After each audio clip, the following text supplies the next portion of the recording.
Have you ever felt the deep ache of dissatisfaction, the unsettling sense that the life you're living now falls short of the life you were meant to live?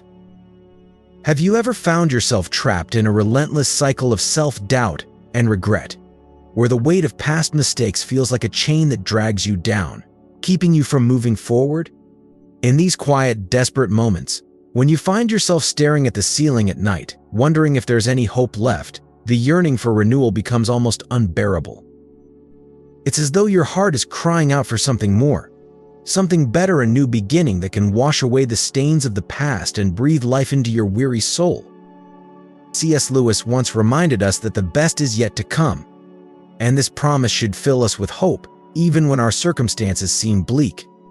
But how do we move forward when our hearts are so burdened by pain?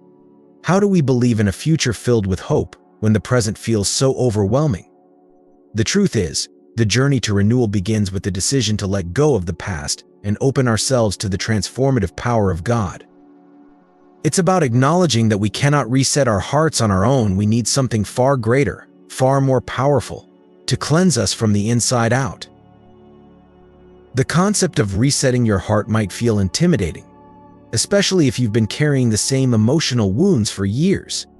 But this reset is not just a surface-level change, it's a profound spiritual overhaul, one that goes deep into the core of your being.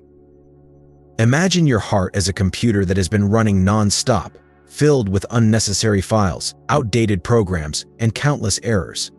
Just as that computer needs a complete system reset to function at its best, our hearts sometimes need a spiritual reset to align with God's purpose. Consider the promise found in Ezekiel 36 verse 26, where God says, "I will give you a new heart and put a new spirit within you. I will take the heart of stone out of your flesh and give you a heart of flesh."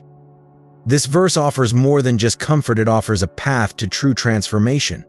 But this transformation requires us to be vulnerable, to allow God to reach into the most hardened parts of our hearts, the parts that have been scarred by disappointment, betrayal, and loss. It's about surrendering our pain to Him, trusting that He can heal us in ways we could never heal ourselves. As you reflect on your own life, you might recognize areas where your heart has become hardened. Perhaps it's a relationship that has left you feeling bitter, or a dream that has died, leaving you with nothing but the ashes of what could have been.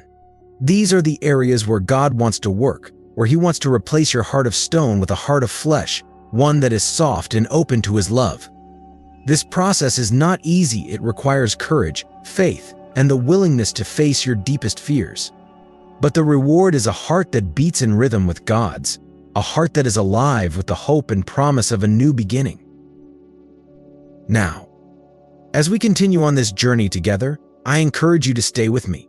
We're going to explore the steps necessary to reset your heart, to peel back the layers of pain and doubt,